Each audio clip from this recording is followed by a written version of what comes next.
19h45, la barrière Info Soir. Messieurs, dames, bonsoir et bienvenue à cette nouvelle session d'information du lundi 22 janvier 2024. Délibéré de l'affaire du DP de l'actualité Omar Cissé, convoqué par le DG de la société ARCOP, qui estime être diffamé dans un article publié dans le journal. C'était au tribunal de grande instance hors classe de Niamey. Les détails avec Hamza Sakou et Chebou Gisso.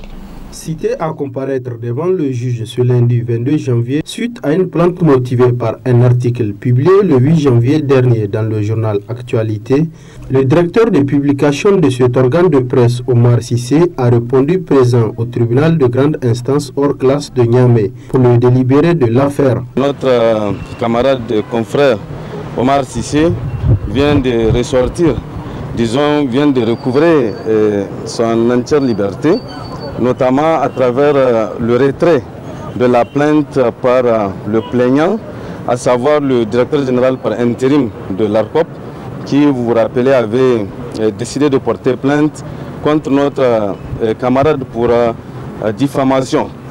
Lors de la confrontation devant le procureur général, il a été question de trouver un arrangement à l'amiable entre les deux parties. Après la confrontation entre les avocats des deux parties, il a été convenu de le fait que notre confrère accepte dans son journal, n'est-ce pas, d'accorder un droit de réponse au directeur général par intérim de ARCOP, ce qui a été accepté par le confrère, son avocat, et nous estimons que c'est en tout cas une bonne chose en ce qui nous concerne, parce que nous estimons qu'il n'est pas intéressant, encore une fois, de continuer à traîner des journalistes devant les tribunaux, surtout qu'on sait que la loi nigérienne ne l'autorise pas. Le droit de réponse de la société accusée lui sera attribué le 29 janvier prochain, mettant ainsi fin à cette affaire.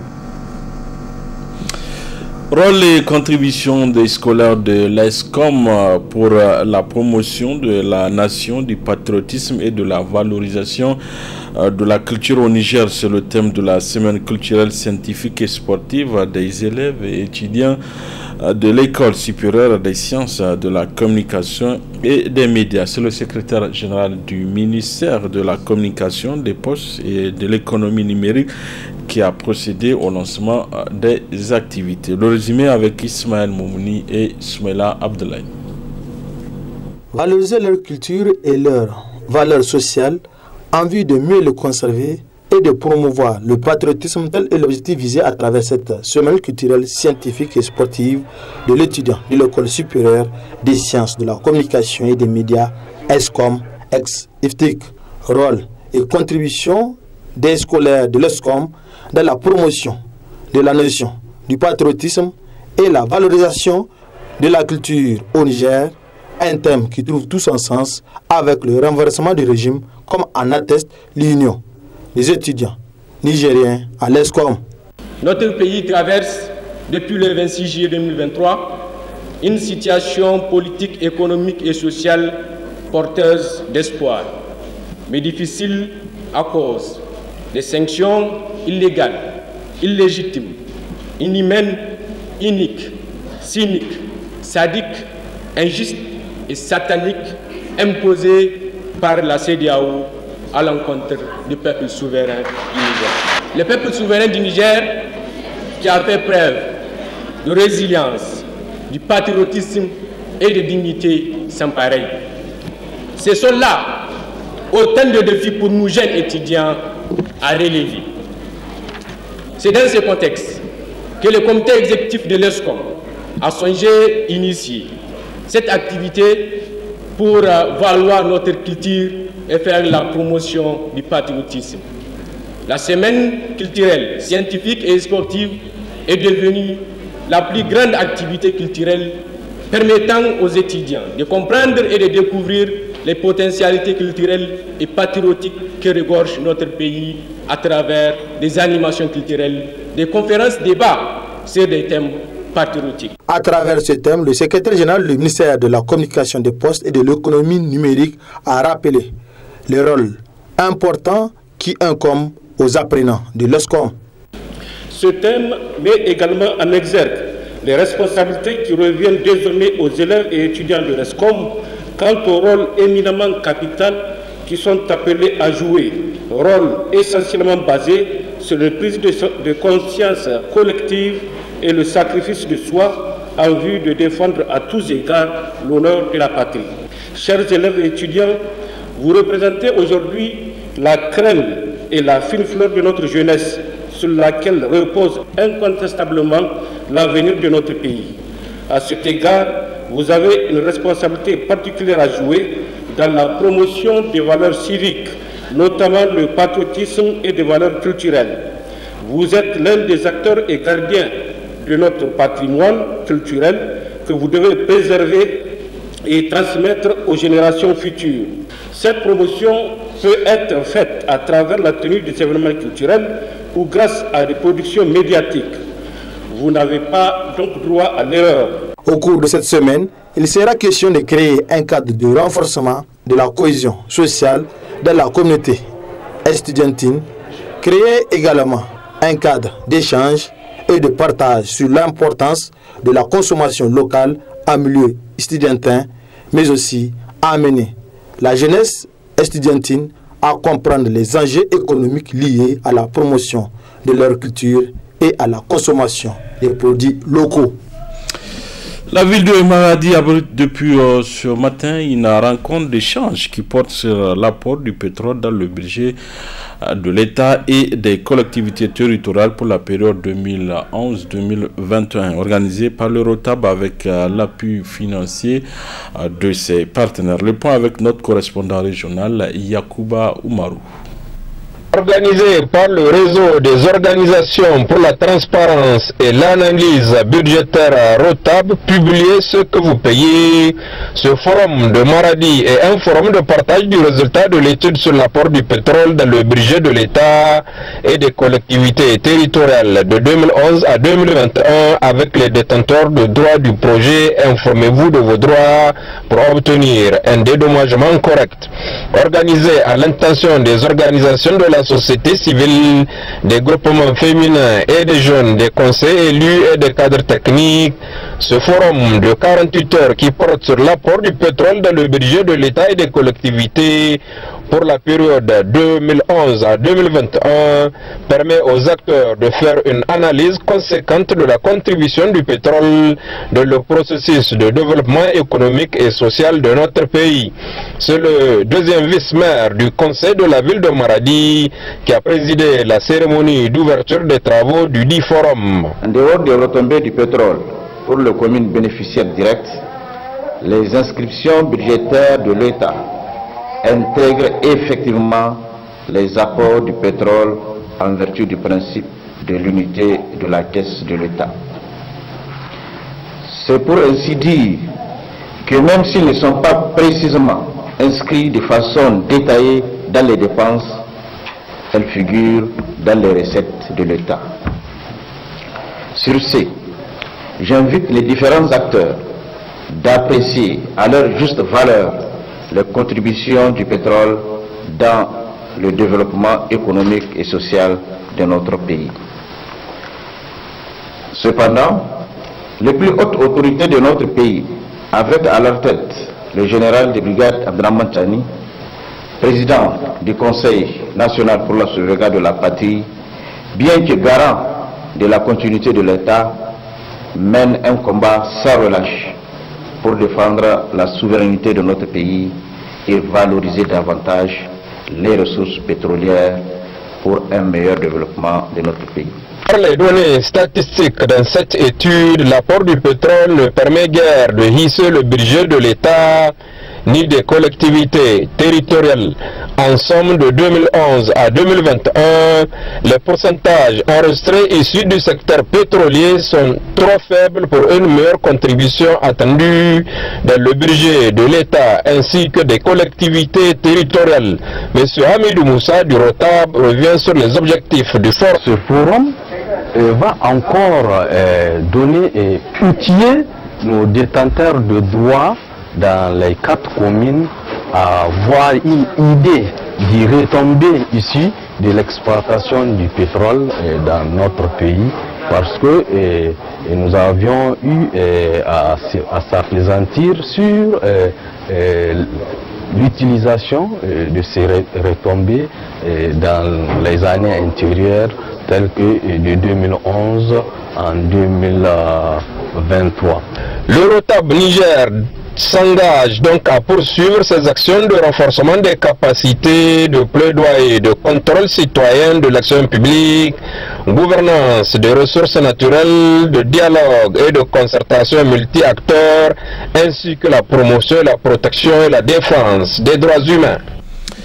Volet santé de cette édition est consacré à l'anémie, une maladie du sang. Qu'est-ce qui est à la base de cette maladie et comment prendre en charge une personne atteinte de cette maladie? Le mot de réponse dans ce reportage de Nafissatou Yaya. L'anémie est une affection qui se manifeste par un manque de globules rouges dans le sang. Cependant, les causes de cette maladie sont multiples, mais la carence en fer est la plus fréquente. Les globules rouges, normalement, ils durent 120 jours. Alors, s'ils durent 60 jours, 100 jours, 80 jours, il meurt, vous êtes d'accord que dans notre sang, il y aura moins de globules rouges et la personne va avoir de l'anémie. Par exemple, quand vous avez les palus, le parasite du palu qui vous infeste, ok, il va détruire vos globules rouges. Alors, il n'arrive pas à leur terme de 120 jours. Voilà pourquoi ceux qui ont le palu, surtout les enfants, développent toujours l'anémie. Elle peut aussi être due à une perte abondante de sang. Par exemple, une hémorragie. Vous faites un accident, vous coupez peut-être un vaisseau, le sang, vous allez perdre du sang. Et vous êtes d'accord avec moi, quand vous perdez du sang, vous perdez une quantité énorme de ces globules rouges. Ça aussi, il y aura une diminution de ce nombre de globules rouges et vous pouvez être anémique. Pour que le globule rouge soit fabriqué au niveau de la moelle osseuse, ça a besoin des éléments indispensables et qui sont dans la majorité des cas apportés par l'alimentation. Par exemple, le fer. Par exemple, les femmes, dès qu'elles tombent enceintes, jusqu'à pratiquement après l'accouchement, on leur demande toujours de prendre du fer pour accompagner, c'est pour renforcer la fabrication de globules rouges. L'anémie n'est pas une maladie en soi, mais plutôt un état attribuable à d'autres troubles de santé. Alors, quelles sont les conséquences de cette maladie? Il faut comprendre l'anémie comme étant une conséquence de quelque chose. Et elle se manifeste par 2 signes principaux, c'est-à-dire des signes cutanés et des signes cardiovasculaires. C'est-à-dire le signe cutané, c'est des choses, d'abord la pâleur. Vous allez voir le conjonctif, le muqueuse, les teguments qui sont pâles. Au lieu que quand vous regardez votre conjonctive, qu'elle soit colorée en rouge, elle devient pâle, un peu blanc. Okay? Il y a aussi la peau qui devient sèche. Il y a le poil et les cheveux qui vont devenir très fins. Il y a les ongles, n'est-ce pas, qui vont devenir fragiles et cassants. Et des signes cardiovasculaires, c'est des dyspnées, c'est-à-dire des difficultés à respirer.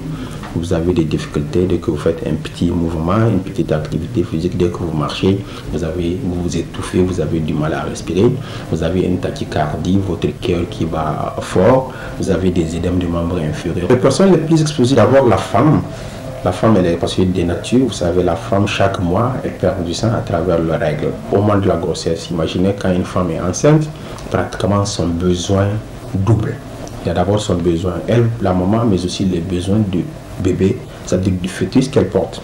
Il y a des personnes qui sont des malades, qui ont des maladies qui touchent le globule rouge, il y a les drépanocytoses. Les drépanocytoses, c'est une maladie qui touche le globule rouge et elle peut raccourcir la durée de vie du globule rouge. C'est pour ça qu'on dit que ça peut être un des facteurs. C'est pour ça que les drépanocytoses sont permanemment anémiques. Pour pallier à cette maladie, il est conseillé de consommer beaucoup d'aliments riches en fer chez les femmes et protéger les enfants contre le paludisme, surtout les enfants drépanocytaires.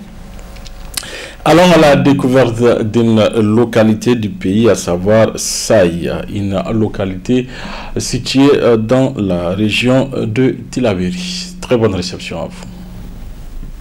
Fondée au bord du fleuve Niger, Saï est située dans la région de Tillabéri.